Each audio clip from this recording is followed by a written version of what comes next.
रामनवमी है, हनुमान जयंती है, कृष्ण जन्माष्टमी है, ऐसे प्रसंगों पर, ऐसे मौक़ों पर हम पंडित विजय शंकर मेहता जी के साथ धर्म कर्म के संदर्भ में बात किया करते थे। लेकिन वर्तमान में ऐसी कोई स्थिति नहीं है, लेकिन फिर भी उनसे बात कर रहे हैं। बात इसलिए कर रहे हैं कि देश में इस समय आचार का माहौल बड़ा बदला बदला सा है।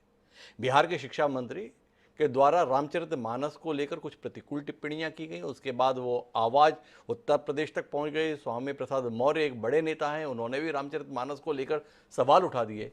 एक वर्ग में ये सवाल उठ रहा है कि रामचरितमानस को जितना पूजनीय माना जाता है वह वो ऐसा ग्रंथ नहीं है। उसने 400 साल के अपने इतिहास में इस देश में वैमनस्य बढ़ाने का काम किया है। ब्राह्मणवादी ग्रंथ है, कुछ लोगों की श्रेष्ठता और बाकी लोगों को दीनहीन बताने की चेष्टा की गई है। तो लगा कि इस विषय पर एक विमर्श होना चाहिए। हमने पहले भी इस पर चर्चा की थी, लेकिन मानस मर्मज्ञ पंडित विजय शंकर मेहता जी आज हमारे साथ हैं, तो सीधे उज्जैन की ओर करते हैं। वहाँ वो हमसे जुड़ चुके हैं। तो अब आचार्य जी, आपका बहुत बहुत स्वागत मेरे साथ इस खास बातचीत के लिए। आप जैसे विद्वान का होना हमारे लिए निश्चित रूप से सौभाग्य की बात है, क्योंकि जब समाज में कोई भ्रम बनता है तो संत की ओर ही लोग देखते हैं कि वहां से समाधान मिलेगा।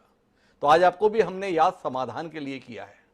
आपसे समझना चाहता हूं, जिस राम कथा को आप वर्षों से लोगों के बीच पहुंचाने का काम कर रहे हैं, उस राम कथा की आधार भूमि मेरी समझ से रामचरितमानस रहती है।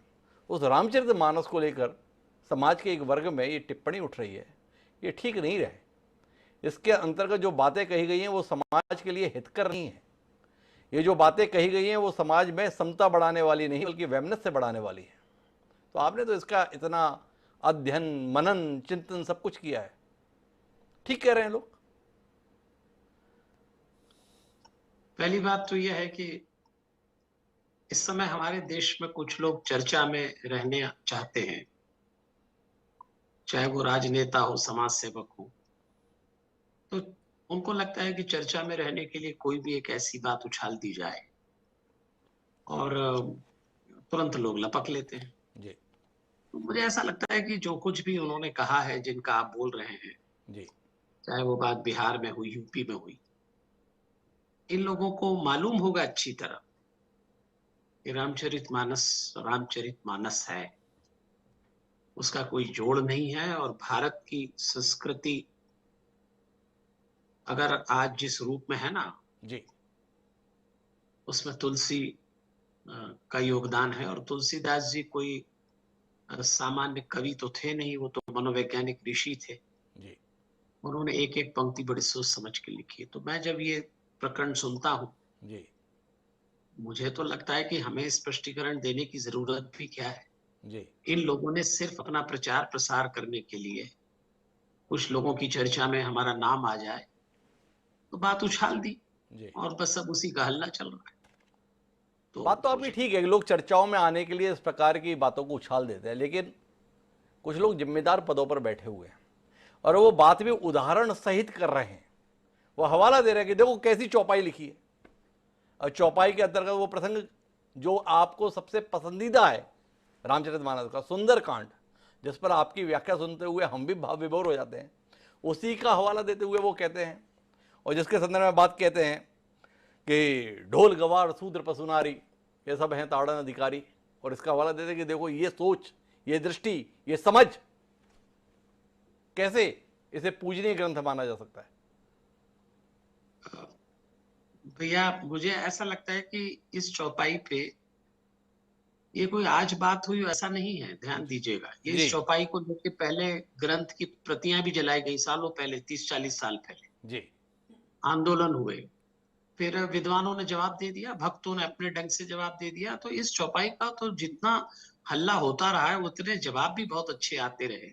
जी मैं भी एक जवाब दे दूंगा। जी पर मैंने आपसे कहा ना कि जिम्मेदार पद पे जिम्मेदार लोग बैठे हैं कि नहीं बैठे हैं, अभी तो यही सवाल खड़ा हो जाता है। जी आजकल पद पे बैठने के लिए कोई ऐसी योग्यता तो होती नहीं है। जी तो ऐसे ऐसे लोग बैठे हैं, उनको मुंह खोलने में क्या दिक्कत जाती है। अब इस चौपाई को लेकर पुस्तकें लिखी गई है, इतना स्पष्टीकरण दिया गया है कि जो रामचरितमानस के भक्त हैं और थोड़े भी समझदार आदमी है, उनको सबके सबके पास इसका जवाब है। जी तो मुझे ऐसा लगता है कि इनको क्या जवाब दिया जाए। ये बिल्कुल ऐसा होता है जैसे आजकल मोबाइल पे कोई आपको कॉल करे जी और उसको कहीं और लगाना और आपको लग जाए। तो आप उससे पूछते हैं, "भई कौन बोल रहे हैं?" तो वो बोलता है, "मुझे उनसे बात करना है।" तो आप कहते हैं, "रॉन्ग नंबर।" जी, तो वो बोलता है, "ठीक है।" अब आपके ऊपर है कि इस रॉन्ग नंबर पे आप झल्लाएँ कि अरे! क्यों फ़ोन लगाया समझ नहीं आता। वो कहेगा, "भई मैंने लगा दिया, मैं क्या करूँ?" ये सब रॉन्ग नंबर है और बहुत सोचे-समझे ढंग से तमाशा करना है। तो जी, मुझे ऐसा लगता है कि ढोल, गवार, शूद्र, पशु, नारी पे मैं आज क्या बोलूँ? जी। इस पे हर व्यक्ति कई बार विद्वानों से सुन चुका है। पर एक और चौपाई के संदर्भ में उन्होंने हवाला दिया, अधम जाति में विद्या पाएं, भयों जथा अहि दूध पियाएं। मैंने आपसे कहा ना कि रामचरितमानस जब तुलसीदास जी ने लिखा, जी, तो अगर अपन इस दृष्टि से देखें, ये भी एक एंगल है जी, कि दरअसल तुलसी एक बहुत ईमानदार लेखक थे, अगर साहित्य की दृष्टि से देखें, जी, ऑनेस्ट थे। जी, और उन्होंने रामचरितमानस जो लिखा है, उनको तो हनुमान जी की कृपा से जी, राम जी दृश्य दिखाते गए जी, और वो लिखते गए। जी, तो वो एक स्क्रिप्ट राइटर की भूमिका में थे और भक्त तो थे। जी, तो भाव विभोर होकर तो जो दृश्य घटा, जिस पात्र ने जो संवाद बोला, जिस भूमिका पे बोला, जैसे ढोल गंवार शूद्र पशु नारी किसने बोला? समुद्र ने समुद्र ने बोला। कहा। अब तुलसी तो ईमानदार लेखक थे, समुद्र रावण का मित्र था, तो उनको तो अपनी पटकथा में उस पात्र का भी न्याय करना था, क्योंकि वो तो कह रहे थे कि भाई वो बोल रहा है, मैं लिख रहा हूं। जी, इतने ईमानदार व्यक्ति ने फिर, अगर समुद्र ने नारी का अपमान किया है, जी, तो आप इस चौपाई को पकड़ के बैठ जाएं कि नारी विरोधी हैं, लेकिन ये वही तुलसी हैं जी, जिन्होंने शबरी के चरित्र को बड़ी ऊंचाई दी। जी, जो माँ कौशल्या पे लिखते हैं, तो ऐसा लगता है कि बस माँ की क्या व्याख्या हुई। जब सीता पे लिखते हैं, तो मुझे नहीं लगता कि कोई व्यक्ति नारी विरोधी हो तो अन्य नारी पात्रों के प्रति इतनी सुंदर अभिव्यक्ति कर सके। जी, तो हम अगर बहुत अधिक भक्ति भाव से न देखें और साहित्य की दृष्टि से देखें, तो एक साहित्यकार, एक मनोवैज्ञानिक ऋषि ने हर पात्र के साथ न्याय किया है। दूसरा, वो जिस दौर में थे, जी, वो दौर में स्त्रियों के साथ लगभग ऐसा ही व्यवहार, छुआ-छूत का, और भी स्थितियां वैसी थी। जी, तो तुलसी तो अपने समय के पत्रकार थे। जी, आप तो स्वयं पत्रकार हैं। जी, आज आप किसी की, आपके स्टूडियो में लोग आके अनर्गल बोल जाते हैं और आप जानते हैं अनर्गल, आप एक दो बार इशारा भी करते हैं, भैया मर्यादा ना छोड़े, लोग सुन रहे हैं, जी, लेकिन वो तो बोलता है। तो आप उसको दिखाते हैं, क्योंकि आप ये कहते हैं, ये भी देखो, जी, ऐसे लोग भी हैं। ऐसे ही तुलसी ने अभिव्यक्त किया है साहित्य में।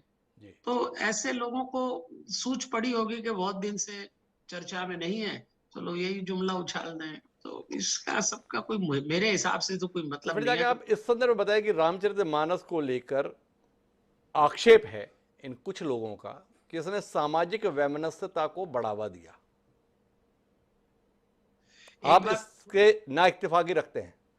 क्या आप बता सकते हैं या समझा सकते हैं कि रामचरितमानस के कौन से प्रसंग हैं और उनकी व्याख्या इस प्रकार की देखिए कि किस प्रकार का सामाजिक सद्भाव पैदा किया गया? देखिए, जब ये कहा जाता है कि सामाजिक वैमनस्य पैदा किया, तो तुलसी ने जब इसको लिखा, जी, अगर हम रामचरितमानस की आयु देखें, जी, तो इस वर्ष 446वां चल रहा है। जी, 446 साल पहले सामाजिक वैमनस्य था, भेदभाव था। अब तुलसी का दर्शन देखिए जरा आप। जी, मैं आपको दो उदाहरण देता हूं। जी, निषाद राज को जब श्री राम गले लगाते हैं, तो मित्र बोलते हैं। राम उस समय एक राज की व्यवस्था का श्रेष्ठ व्यक्तित्व, शीर्षस्थ व्यक्तित्व। जी, निषाद सबसे निचला व्यक्ति हर दृष्टि से। जी, लेकिन राम ने कहा कि मित्र हो मेरे, गले लगाया। एक प्रसंग। दूसरा सुनिए, जी, जब राम लौट के आए और अयोध्या 14 साल बाद, जी, तो उनके साथ विभीषण, सुग्रीव, सारे वानर आए। जो सामान्य बंदर थे, उन्होंने तो कभी महल देखा भी नहीं था। तो राम जब अपने गुरु विश्वामित्र, विश्वामित्र ब्राह्मण व्यवस्था, गुरु व्यवस्था, धर्म व्यवस्था का शीर्षस्थ व्यक्ति। जी। हरिओम। विश्वामित्र जी नहीं, वशिष्ठ। गुरु वशिष्ठ। जी। तो वशिष्ठ जी को राम प्रणाम करते हैं और फिर अपने बंदर साथियों को बुलाते हैं और कहते हैं इनको प्रणाम करो। जी। सिखाते हैं, क्योंकि वो तो जानते हैं इनको तो प्रणाम करना भी नहीं आता। जी। और जब बंदर लोग प्रणाम करने लगे तो 2 कदम पीछे हट गए थोड़े। वशिष्ठ, उनको संकोच हुआ, अरे ये मुझे प्रणाम कर रहे हैं, कहाँ से आ गए? वो तो बिल्कुल ही निचली जाति से हो गए। जी। तब राम ने जो परिचय दिया, वो इन सब लोगों को जवाब है कि ये कोई मतलब ही नहीं है कि भेदभाव पैदा कर रहा है मानस। जी। राम जी ने कहा, ए सब सखा सुनहु मुनि मेरे। अब शब्द सुनना आप, ये जी। मेरे मित्र हैं। जैसे ही वशिष्ठ जी ने सुना कि राम बंदरों को मित्र कह रहे हैं, और न सिर्फ इतना बल्कि संग्राम क्षेत्र में मेरे लिए जहाज साबित हुए, मुझे इन्होंने पार लगाया। अब बताइए, रामचरितमानस का नायक, कहाँ भेदभाव है? जी। आज कोई कह सकता है, अरे जनाब, लोग अपनी गाड़ी में बैठाए गए ड्राइवर को आज ये बड़े बड़े लोग साथ में चाय नहीं पिलाते और राम उनको मित्र बता रहे हैं। तो जो मानस के बारे में जानते नहीं है, उनको सिर्फ चर्चा में, ये बार बार दोहरा रहा हूं मैं कि जी। उनको चर्चा में आने के लिए ये सब बातें कह दी। जी। और मुझे तो आपसे भी निवेदन है कि इसको तो तवज्जो ही नहीं देना चाहिए, पर मैं तो ठीक है। तवज्जो मानस को देना चाहता हूँ, और इसीलिए तो आपको याद किया हूँ कि नई पीढ़ी को पता तो चले कि मानस ने इस देश को दिया क्या है। यह आपसे मैं जानना चाहता हूँ कि मानस आने के बाद देश में क्या बदला। इसकी अगर मीमांसा पंडित विजय शंकर मेहता जी करते हैं कि यह देश था, इससे पहले भी था जब गोस्वामी तुलसीदास ने रामचरितमानस की रचना की, और उसके बाद का भी दौर रहा रामचरितमानस के बाद का। क्या बदला रामचरितमानस ने? एक साहित्यिक कृति कैसे एक धार्मिक ग्रंथ में तब्दील हो गई, थोड़ा इस पर रोशनी मिले आपसे। साहित्यिक कृति धार्मिक ग्रंथ में तब्दील हो गई, इसका भी एक कारण है। जी। क्योंकि तुलसी मूल रूप से भक्त थे, जी। और भक्त तो साहित्य भी लिखेगा तो उसमें छींटा, उसमें सुगंध भक्ति की आएगी आएगी। और इसीलिए वाल्मीकि रामायण से रामचरितमानस में अंतर भी आ गया, प्रस्तुति में आ गया। वहां श्रेष्ठ पुरुष राम थे, नायक थे। यहाँ भगवान है, अवतारी पुरुष है। जी। तो आज की पीढ़ी यदि रामचरितमानस को इस झंझट के बाद पढ़ना चाहे जी। कि भाई ये तो ऐसा आरोप लगा, तो मुझे ऐसा लगता है कि 2 4 5 प्रसंग, 2 4 कैरेक्टर अगर वो पढ़ लें, जिसमें खासतौर पे हनुमान जी, मैं जी। तो कहता हूँ केवल सुंदरकांड ही पढ़ लें, जी। तो सुंदरकांड का जो पूरा ग्राफ है वो इस बात को साबित करता है कि रामचरितमानस ने इस देश में प्रेम, अपनापन, सेवा, संघर्ष, सहयोग, प्रतिकार गलत के प्रति, इसकी प्रेरणा जगाई है। और आज कई लोग जो सफल हैं, कामयाब हैं, आदर्श पुरुष हैं, उनके जीवन का केंद्र आदर्श रामचरितमानस रहा है। तो बिल्कुल नई पीढ़ी को पढ़ना चाहिए, तो उत्तर भी मिल जाएंगे उन्हें। जी। नई पीढ़ी को पढ़ना चाहिए, पर आपने हनुमान जी के संदर्भ में बात किया। हनुमान जी के संदर्भ में तो आपकी व्याख्या अद्भुत रहती हैं। इस समय पे ऐसी परिस्थितियां अगर हनुमान जी को मिली होती, जैसी परिस्थितियों का सामना अभी हम लोग कर रहे हैं, तो हनुमान जी इसका प्रतिकार कैसे करते? थोड़ा इसके सुंदरकांड के प्रसंग के साथ में हमें समझाएं आचार्य श्रेष्ठ। अब देखिए, अगर आप यूं जोड़ना चाहें तो जी। हनुमान जी के सामने ऐसी परिस्थिति तो आई गई थी, जी।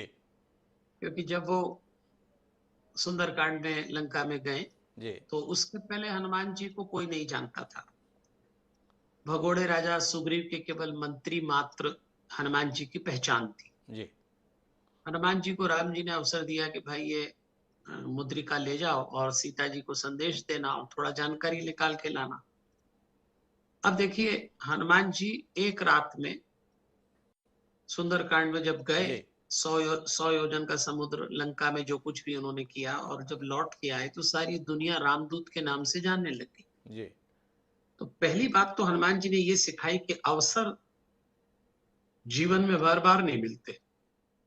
तो जब भी अवसर मिले, नई पीढ़ी से मैं कहूंगा रामचरितमानस के हनुमान जी से सीखें, भरपूर उस अवसर का लाभ उठाएं अपनी सफलता के लिए।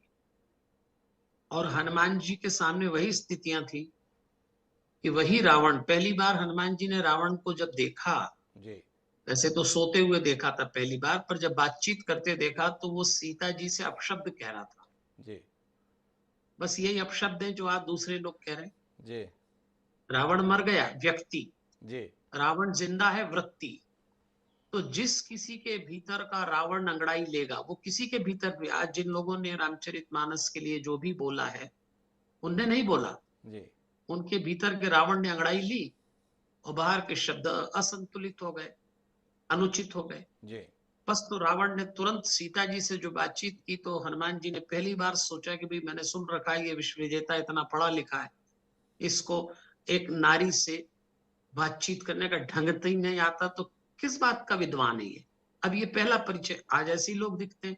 तो हनुमान जी ने सोचा चलो अभी तो अपन शांति रखते हैं, जब रूबरू होंगे तब बात करेंगे। तो मैं ऐसे प्रत्येक व्यक्ति से कहना चाहूंगा जो आज रामचरितमानस के विपरीत बोल रहा हो या रामचरितमानस के पक्ष में जानना चाहता हो, सुंदरकांड में रावण और हनुमान जी की बातचीत जरूर पढ़े, जी तो अपने पक्ष के सही को स्थापित करने के लिए कैसे शब्दों का संचालन करते हैं, विचारों की प्रस्तुति करते हैं, तर्क कैसे दिए जाते हैं और मर्यादा कैसे रखी जाती है। रावण के सामने हनुमान जी ने जिस ढंग से बातचीत करी, आज हमारा ढंग भी वही होना चाहिए। कोई मर्यादा छोड़ दे, हमें मर्यादा नहीं छोड़ना है। कोई आपके साथ अनुचित अप्रिय वाणी बोले, हमें अपनी मौलिकता नहीं छोड़ना है। हनुमान जी नहीं छोड़ी। और सच बात तो यह रामचरितमानस भक्तों का ग्रंथ है, जी भरोसे का ग्रंथ है। तो हनुमान जी को भरोसा था कि ये मेरी बात सुन नहीं रहा, तो कुछ करना पड़ेगा। और हमारे यहाँ शास्त्रों में दो उदाहरण हैं जी कि यदि कोई आपकी बात केवल शब्दों से न समझे, तो एक में तो भगवान ने ही समझाया और दूसरे में भगवान ने मदद करके समझवाया। जी पहला उदाहरण तो यही है जी कि रावण को समझ ही नहीं आ रही थी कि भक्त क्या होता है, भगवान का भरोसा क्या होता है। तो उसने कहा इनकी लंका, इनकी में आग लगाओ। तो हनुमान जी ने जो लंका के साथ किया वो विशाल रूप था उनका। जी ठीक है। ऐसे अर्जुन को जब बात समझ में नहीं आ रही थी, जी तो भगवान कृष्ण ने विराट रूप ले लिया था। जी तो मेरा ये कहने का मतलब है कि हमें अपनी विनम्रता नहीं खोना है, भगवान पे भरोसा रखना है। तो कोई ना कोई विराट रूप हम भी दिखाएंगे फिर किसी दिन, जिसमें जो भाषा समझ में आएगी। जी तो उन लोग, उनका तो मन ही है कि कुछ ना कुछ उपद्रव होता रहे। जी हमें अपनी मर्यादा नहीं खोना है, लेकिन उपद्रव हो जाए तो भी पूरी गरिमा के साथ उसका उत्तर दिया जाना चाहिए। और ये हनुमान जी सिखाते हैं। बड़े सुंदर तरीके से आचार्य जी ने हमें बताया, विनम्रता को खोना नहीं है, पर समय आएगा तो विराट स्वरूप भी प्रकट हो जाएगा। ये उन लोगों को समझना चाहिए जो इस प्रकार का वातावरण देश में निर्मित करने की चेष्टा कर रहे हैं। एक और बात आपसे समझना चाहता हूँ आचार्य जी, ये वर्तमान में अचानक रामचरितमानस को लेकर जो ये बयानबाजी है, क्या आपको नहीं लगता है कि ये भी उनका एक सत्कर्मी हो गया हमारे लिए? क्योंकि इसके बहाने लोगों में एक उत्सुकता पैदा हुई रामचरितमानस को जानने की, बूझने की, पढ़ने की, विचार करने की। क्या इसके लिए आपको नहीं लगता है कि इनके आभारी हो जाएं? हम भी आज बैठकर आपके साथ चर्चा कर रहे हैं। और आप बिल्कुल ठीक कह रहे हैं, जी हमें आभार व्यक्त करना चाहिए जैसे हनुमान जी ने किया। जी क्योंकि जब आप देखिए कैसे जी अपन आभार व्यक्त करें कि हनुमान जी जब अशोक वृक्ष पे बैठे थे जी और रावण ने अपनी राक्षसों से कहा कि 1 महीने बाद लौट के आऊंगा, जी और सीता यदि मेरा कहना नहीं मानती है तो इसके मांस का भोजन करूंगा, तो इसको प्रताड़ित करो। और रावण चला गया। जी अब हनुमान जी तो ऊपर बैठे वृक्ष पे और राक्षसियां सीता जी को प्रताड़ित कर रही। जी तो हनुमान जी को लगा कि क्या करूं, कूदूं, इनको रोकूं तो इनको पता लग जाएगा मैं आ गया। तो वो तो भगवान पे भरोसा रखते थे। तो एक त्रिजटा नाम की राक्षसी थी, जी उसने उन राक्षसियों को रोका और उसने कहा कि मैंने एक सपना देखा है, सपने बानर लंका जारी, जातुधान सेना सब मारी। जातुधान रावण के लिए कहा है। जी तो हनुमान जी चौंक गए कि मैं लंका में आया हूं, ये सपना त्रिजटा ने कैसे देखा। और जी हनुमान जी ने कहा वो तो चलो ठीक है, लेकिन कहती है मैंने लंका जलाई तो मेरे पास तो माचिस भी नहीं है, कोई व्यवस्था ही नहीं, कैसे जलाऊंगा? मुझे तो मना किया गया है कि उठा-पटक मत करना। अब देखिए, जी अब वर्तमान दृश्य से जोड़िए। हम लोगों को इन लोगों के मुँह से जो भी निकला है, शायद भगवान की लीला है जी कि रामचरितमानस का प्रताप ये जान सके। तो हनुमान जी का प्रताप जानने के लिए अपने आप रावण के मुंह से निकल गया कि इस बंदर की पूंछ में आग लगा दो, जबकि निकलना नहीं चाहिए था, जी पर निकल गया। तो हनुमान जी ने कहा ये बढ़िया रहा, अब तू नई व्यवस्था कर ली तो फिर हम प्रताप दिखाएंगे। तो कभी कभी ऐसे लोगों के मुंह, मैंने कहा ना, उनका रावण अंगड़ाई ले गया, जी तो उनके मुंह से जो निकल रहा है, हमारा तो उसमें भी भला हो रहा है। भक्त तो हर चीज में पहले भलाई देखता है, जी बुरे में भी भलाई देखता है। तो हम तो बहुत प्रसन्न है कि चलो इस बहाने रामचरितमानस को कुछ और नई पीढ़ी के बच्चे, आजकल तो जो चर्चा में है जी वही जल्दी से चर्या में आता है। जी अब चर्या में आया तो चिंतन में भी आ जाएगा, जी तो बच्चे सोचेंगे सही, तो चलो कुछ न कुछ ठीक ठाक ही किया उसने, और क्या, हम तो यही मानते हैं, अच्छा किया भैया। तो हम लोगों को कम से कम तो ये सब आचार्य जी बातचीत भी इस करनी। बात के लिए आभारी हैं। तो मैं वो आखिरी सवाल की ओर रुख करता हूँ। आचार्य जी नेता हैं, राजनेता हैं, अपनी बयानबाजी कर रहे हैं, कोई प्रतिकार में बयानबाजी कर रहे हैं, पर कुछ लोग इस बयानबाजी में भी चरम पे पहुंच रहे हैं। अब एक महंत है, उन्होंने कह दिया कि इस नेता का सिर कलम करो, 21 लाख रुपए दूंगा। जो रामचरितमानस को पढ़ रहे हैं, जो राम को मान रहे हैं, जो हनुमान के सेवक हैं, वो सार्वजनिक जीवन में ऐसा आह्वान कर दें, क्या कहते हैं आप? मुझे ऐसा लगता है कि हमें ऐसे भाई बहनों को कहना चाहिए कि हमें इस तरह का हिंसात्मक कोई टिप्पणी भी नहीं करना चाहिए। और ये ऐसा लग, देखिए कभी कभी ऐसा होता है अति उत्साह में, जैसे अंगद ने किया, जी राम जी के दूध बन के गए। जी अब उत्साह उत्साह में पैर ठोक दिया, जी और पैर ठोक के कह दिया जो मम चरण सकसी सठ टारी फिर हूँ राम सीता में हारी, जी कि अगर कोई मेरा पैर हटा देगा तो मैं सीता जी को हार जाऊंगा और राम जी लौट जाएंगे। अब ये कोई बात हुई क्या? तुम्हारी घरवाली नहीं है, किसी को तुम्हें लेना देना नहीं, जबरदस्ती दांव लगा दिया। ये अति उत्साह है। तो ऐसा उत्साह हमारे यहाँ कुछ लोग दिखाते हैं, ये कर देंगे वो कर देंगे। अरे कुछ करने की जरूरत नहीं भाई। मुझे ऐसा लगता है कि हम भक्त हैं, भक्त को भगवान का भरोसा रखना चाहिए, पुरुषार्थ में कोई कमी नहीं होगी, जी समय आएगा। लेकिन जो भी काम किया जाए देश के संविधान और कानून के दायरे में किया जाए, ऐसा मेरा कहना है। बड़ी सुंदर बात प्रतिकार आचार्य जी अगर, ने कही है। तो आचार्य जी, अब मैं आपकी तरफ से संदेश की अपेक्षा करता हूं। जो तमाम दर्शक इस समय आपसे मेरे संवाद को सुन रहे हैं, मौजूदा परिस्थिति में रामचरितमानस को लेकर पंडित विजय शंकर मेहता क्या संदेश देना चाहेंगे? आपकी बात सीधे हमारे दर्शकों के साथ। मैं सब लोगों से आग्रह करना चाहूंगा, रामचरितमानस का गठन गोस्वामी तुलसीदास जी ने बहुत सुंदर ढंग से किया है। उसमें 7 चैप्टर हैं जिसको 7 कांड कहते हैं। बाल कांड, अयोध्या कांड, अरण्य कांड, किष्किंधा कांड, 5वां सुंदर कांड, 6वां लंका कांड और 7वां है उत्तर कांड। अब इसकी स्टोरी वैल्यू तो आप सब जानते हैं, लेकिन अगर बारीकी से देखें तो हर कांड के पीछे तुलसी ने एक सूत्र दिया है, बॉटम लाइन एक मैसेज दिया। बाल कांड का सूत्र है सहजता, बचपन से सहजता समाप्त नहीं होना चाहिए। अयोध्या कांड का सूत्र है सक्रियता, भगवान युवा हो गए और युवा अवस्था के प्राण सक्रियता है, खूब मेहनत के आलस्य अपराध है।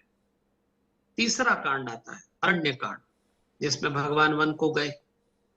अब भगवान राजा बनने वाले थे, इधर वनवासी हो गए, लेकिन जब आगे बढ़े तो उन्होंने जीवन का संतुलन बनाया। अरण्य कांड का सूत्र है संतुलन, जीवन संतुलन का नाम है, अति का नाम नहीं। उसके बाद किष्किंधा कांड, संघर्ष का स्ट्रगल, भगवान ढूंढ रहे हैं, सीता जी मिल नहीं रही, सुग्रीव का स्ट्रगल चल रहा है, लक्ष्मण का, हनुमान जी ने सबका सॉल्यूशन किया। सुंदरकांड सफलता का है, कौन सफलता नहीं चाहता, इसके जो सुंदरकांड पढ़ेगा उसको सफलता के सूत्र मिलेंगे। और लंका कांड संकल्प का कांड, बिना संकल्प के रावण जैसे दुर्गुण मारे नहीं जाएंगे। और उत्तर कांड समर्पण का है। टोटल कमिटमेंट, टोटल डिवोशन अपने काम के प्रति, अपने परिवार के प्रति, समाज और राष्ट्र के प्रति। ऐसा है रामचरितमानस। एक बार अवश्य पढ़िए और अपने जीवन में उतारिए। बस मैं आग्रह करना चाहूंगा। तो आचार्य जी ने सीधे तौर पर हमें सहजता से समर्पण तक की यात्रा किस पड़ाव से गुजरते हुए पूरी होगी इसको बता दिया है। और किससे बताया है? रामचरितमानस से। वो अनुपम ग्रंथ हमें धरोहर के तौर पर मिला हुआ है। इसे हम जानें, बूझें, मनन करें और अनुसरण करने की चेष्टा करें। इस उम्मीद के साथ आचार्य जी आपका बहुत बहुत धन्यवाद इस महत्वपूर्ण विषय पर संवाद का हिस्सा बनने के लिए। तो दोस्तों, ये थे हमारे साथ में आचार्य पंडित विजय शंकर मेहता जी, जिनसे हमने रामचरितमानस के वर्तमान विवाद को लेकर तो बात की ही, साथ ही रामचरितमानस के संदेश पर भी बात की। उम्मीद है ये बातचीत आपको पसंद आई होगी। लेकिन आज की इस बातचीत में इतना ही। जल्द फिर मिलेंगे किसी नई शख्सियत से सार्थक संवाद के तहत। तो अब मुझे दीजिए याद। ताजा प्रणाम।